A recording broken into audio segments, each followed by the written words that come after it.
misalnya membawakan kategori yang bertema peran pendidikan dalam pencegahan korupsi di Indonesia. Maka dari itu, mari kita bersatu hati dan mengarahkan seluruh pikiran kita kepada Tuhan dalam kategori ini dan membagikan pengalaman kita sesuai dengan kategori kita pada hari ini dengan diawali dengan lagu Tuhan.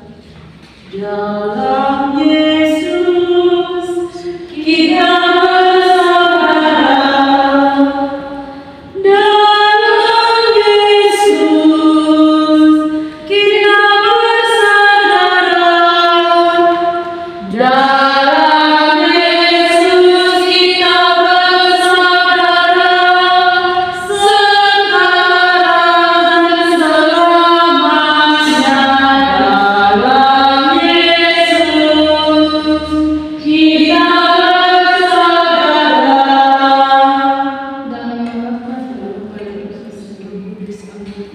marilah berdoa. Allah Bapa di dalam surga, puji dan syukur kami panjatkan kepadamu atas segala rahmat dan cinta yang Engkau telah berikan kepada kami, sehingga kami semua dapat berkumpul di tempat ini guna untuk mengikuti kegiatan katekesi pada hari ini dengan tema peran pendidikan dalam pencegahan korupsi di Indonesia. Kami mohon turunlah Roh Kudus-Mu atas kami semua yang hadir di tempat ini, sehingga kegiatan katekesi kami pada hari ini dapat berjalan dengan baik. Semoga dengan sabda-Mu kami bisa mencegah korupsi di Indonesia dengan perantaraan Kristus Tuhan kami. Amin. Saya minta satu orang untuk membaca. Dosa di balik kekuasaan. Di sebuah negara yang subur dan makmur, terdapat seorang pemimpin bernama Bambang yang dihormati oleh rakyatnya. Namun di balik kehormatan dan keberhasilannya tersembunyi dosa besar yang merusak keadilan dan kesejahteraan masyarakat. Bambang semula dipandang sebagai teladan, terperangkap dalam permainan korupsi yang dilakukan oleh para pejabatnya. Uang-uang suap mengalir deras, proyek-proyek palsu dibangun sementara rakyat menderita akibat kebijakan yang tidak adil. Suatu hari, seorang wartawan muda bernama Maya menggali kebenaran di balik kekayaan Bambang. Dengan berani ia mengungkap fakta-fakta korupsi yang terjadi di pemerintahan. Meskipun dihadapkan ancaman dan kesulitan, Maya tidak gentar untuk membongkar kejahatan dan keadilan.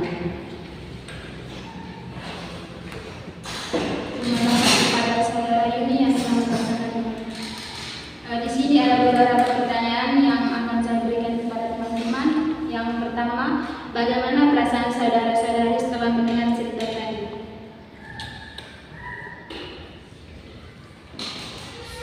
Terima kasih atas waktu dan kesempatan yang telah diberikan kepada saya. Perasaan saya setelah mendengar cerita tadi, yaitu yang dimana perasaan terharu. Mengapa ada perasaan terharu? Karena dimana dalam cerita tersebut ada seorang yang bernama Maya, yang dimana seseorang yang bernama Maya tersebut dia berani untuk menggali tindakan-tindakan yang dilakukan oleh seorang yang bernama Bambang, yang dimana dalam desanya seorang yang bernama Bambang ini dia melakukan tindakan korupsi. Dia hanya untuk mementingkan kepribadiannya tanpa memikirkan masyarakatnya, sehingga seorang yang bernama Maya dia berani untuk menggali apa yang terjadi yang dilakukan oleh seorang yang bernama Bambang. Walaupun banyak rintangan dan tantangan yang dihadapi oleh Maya, tetapi dia tetap berani untuk kepentingan masyarakatnya dan bisa membahagiakan masyarakat. Itu saja dari saya. Terima kasih kepada saudara Upin, di mana saudara Upin mengatakan tadi dia terharu dengan wartawan yang bernama Maya yang sanggup dan percaya diri untuk membongkar kejahatan yang dilakukan oleh Bambang. Nomor 2, dalam cerita tadi, kejahatan apa saja yang dilakukan oleh Bambang? Dari cerita tadi, kejahatan yang dilakukan oleh Bambang itu mengkorupsi uang rakyat dan membangun proyek-proyek palsu sementara rakyat menderita dengan kebijakan yang tidak adil. Terima kasih kepada saudara Semni, di mana di sini saudara Semni mengatakan bahwa kejahatan-kejahatan yang dilakukan oleh Pak Bambang yaitu mengkorupsi uang rakyat dengan membangun proyek-proyek yang palsu. Saudara-saudari yang terkasih, izinkanlah saya untuk menyampaikan beberapa penjelasan dari cerita tadi. Dalam cerita tadi, kita semua diajak untuk menyadari bahaya korupsi dan pentingnya transparansi dalam pemerintahan. Korupsi bukanlah tindakan yang dapat diterima dengan membangun suatu negara. Hanya dengan kejujuran, integritas, dan keberanian untuk melawan korupsi, kita dapat mencegah dosa di balik kekuasaan. Di sini juga saya meminta satu orang untuk membacakan teks kita. Bacaan dari kitab Yesaya. Celakalah mereka yang menjadi jarum minum dan juara dalam mencampur minuman keras, yang membenarkan orang fasik karena suap dan yang memungkiri hak orang benar. Sebab itu seperti lidah api memakan jerami dan seperti rumput kering habis lenyap dalam nyala api, demikian akal-akal mereka akan menjadi busuk dan untungnya akan berterbangan seperti abu, oleh karena mereka telah menolak pengajaran Tuhan semesta alam dan mengisap firman yang Maha Kudus Allah Israel. Demikianlah sabda Tuhan. Syukur kepada Allah. Terima kasih kepada saudari ini yang telah membacakan teks korupsi. Di sini saya akan memberikan beberapa pertanyaan. Yang pertama, setelah mendengar bacaan tadi, kira-kira ayat mana dan kalimat mana yang saudara-saudara sekalian yang berikan alasannya? Baik, menurut saya ayat yang paling menarik yaitu ayat kedua yang berbunyi, celakalah mereka yang menjadi jarum minum dan juara dalam mencampur minuman keras. Oke, dari ayat ini mau memberitahukan kepada kita bahwa ketika kita melakukan kejahatan pasti ada ganjaran, seperti Tuhan memberikan hukuman kepada kita ketika kita melakukan kejahatan seperti korupsi yang seperti TPKTKC yang dibawa pada Tuhan tadi. Maka ketika kita melakukan kejahatan korupsi, maka Tuhan akan memberikan hukuman. Terima kasih kepada saudara Eva yang telah menjawab pertanyaannya, di mana saudara Eva mengatakan bahwa ketika kita melakukan suatu kejahatan seperti korupsi, maka Tuhan akan memberikan hukuman kepada kita. Pertanyaan nomor 2, kira-kira apa makna bagi kita dari bacaan yang telah kita dengar tadi? Baik, terima kasih atas kesempatan yang diberikan kepada saya. Makna dari bacaan tersebut adalah memberikan kita pelajaran moral yang penting dan relevan untuk diterapkan dalam kehidupan kita sehari-hari. Seperti kita harus berhati-hati dalam berperilaku kepada orang lain, sehingga tidak terjadi korupsi di antara kehidupan kita masing-masing. Ya, terima kasih kepada saudara ini yang telah menjawab pertanyaannya. Di sini juga izinkanlah saya untuk memberikan beberapa penegasan. Yang pertama, dalam bacaan tadi diceritakan tentang hukum yang menimpa orang-orang yang terlibat dalam perbuatan dosa, dan ketika keadilan, dan dalam ayat yang bacaan tadi juga menyoroti perilaku yang kita benar dan konsekuensi yang akan kita terima dari perbuatan yang kita lakukan. Dalam bacaan tadi juga mengajak kita semua untuk tidak terjerumus dalam dosa seperti korupsi dan tindakan-tindakan yang lainnya. Mungkin dari teman-teman ada pengalaman serupa dengan tema katekesi kita pada hari ini. Saya berikan waktu dan kesempatan kepada teman-teman.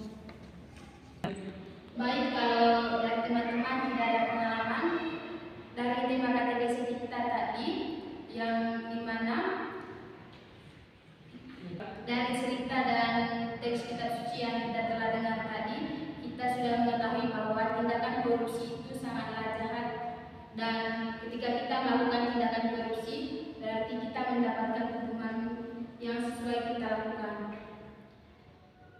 Di sini juga saya minta kepada dua orang untuk membawa kita dalam doa permohonan.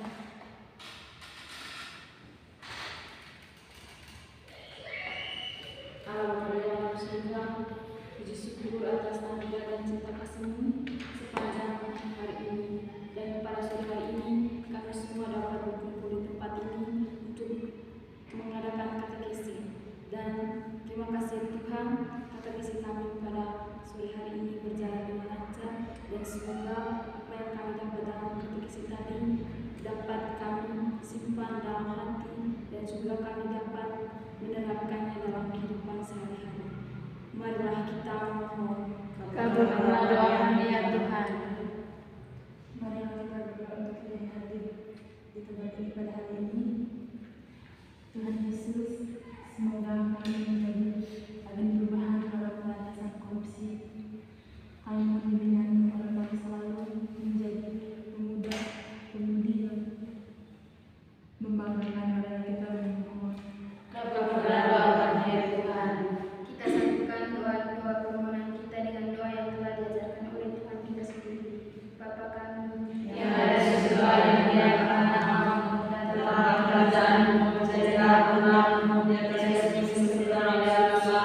Berilah kami rezeki pada hari ini, dan ampunilah kesalahan kami, seperti kami mengampuni yang salah kepada kami, dan jangan masukkan kami ke dalam cobaan, tetapi bebaskanlah kami dari yang jahat. Amin. Baik teman-teman, apa rencana tindak lanjut kita ke depan untuk mencegah korupsi yang ada di Indonesia?